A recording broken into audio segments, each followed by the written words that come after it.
Spiritual यात्रा में जब साधक अपना पहला कदम रखता है तो उसको विभिन्न प्रकार के अपने आंतरिक और बाह्य द्वंद्व का सामना करना पड़ता है। तो दो सत्य ऐसे साधक के सामने प्रकट होते हैं, एक पारमार्थिक सत्य और दूसरा व्यवहारिक सत्य। व्यवहारिक सत्य वह है जो वो जन्म से अब तक जीता आ रहा है,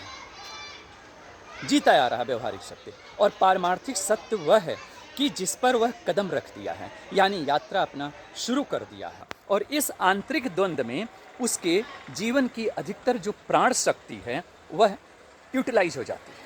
अधिकतर वह अपनी प्राण ऊर्जा फूंक देता है उस कंफ्यूजन में, उस द्वंद्व में, उस घर्षण में, उस झगड़े में, जो आंतरिक झगड़ा हमेशा चलता रहता है कि कैसे संभालें जो पारमार्थिक सत्य है और यह जो व्यवहारिक सत्य है। तो उसको संभालने के लिए या फिर उसको समझने के लिए बहुत बड़े मस्तिष्क की आवश्यकता नहीं है। आपका यह मस्तिष्क ही पर्याप्त है ऐसे कॉन्फ्लिक्ट को दूर करने के लिए। सिर्फ आपको सहज होना है, सरल होना। और पारमार्थिक सत्य की खोज की तरफ हम एक कदम रख दिए हैं अगर, तो हमें साहस, पराक्रम और अपने आंतरिक विवेक से कार्य लेना होगा। साहस हम खो नहीं सकते, अपने विवेक को हम भ्रष्ट नहीं कर सकते। जब भी द्वंद्व की स्थिति बनती है तो वहाँ पर हमें कुछ चीज़ों को विवेक से लेना है और दोनों को जैसे है उसको उसी रूप में स्वीकार करना है। अगर कोई व्यवहारिक सत्य है तो उसको व्यवहारिक सत्य की तरह ही लेने हैं, क्योंकि उसकी उपयोगिता है, उसकी यूटिलिटी है। सिर्फ इतना ही समझना है कि इसकी उपयोगिता है, यह सत्य नहीं है। यानी जो धन है, धन की अपनी एक उपयोगिता है, सत्य नहीं है। व्यवहारिक जगत के लिए धन की उपयोगिता है।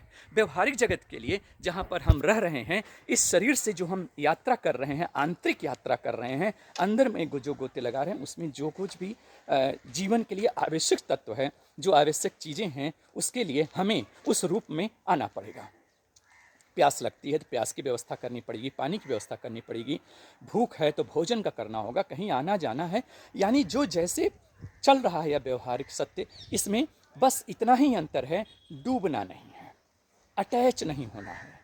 इसके किसी भी क्रिया प्रतिक्रिया में अपने विवेक को साधते रहना है। और कि जो उलझनें होती हैं, जिस उलझन में अधिकतर साधकों के जो प्राण ऊर्जा है वह खर्च हो जाता है, परेशानी होती है उन्हें, तो ऐसी स्थिति में अगर आप थोड़ा सहज रहने की कोशिश करेंगे, सरल रहने की कोशिश करेंगे, जो जैसा है अगर उसको अस्तित्व के साथ में वैसा ही स्वीकार करने की अगर चेष्टा करेंगे, प्रयास करेंगे आप, तो आप देखेंगे आपके अंदर का जो कन्फ्लिक्ट है, जो द्वंद्व है, जो घर्षण हो रहा है, बार बार आपको झुंझलाहट आ जाती है, फ्रस्ट्रेशन होता है, आपको उसमें आराम मिलेगा, आपको उसमें एक प्रकार की दिशा मिलेगी।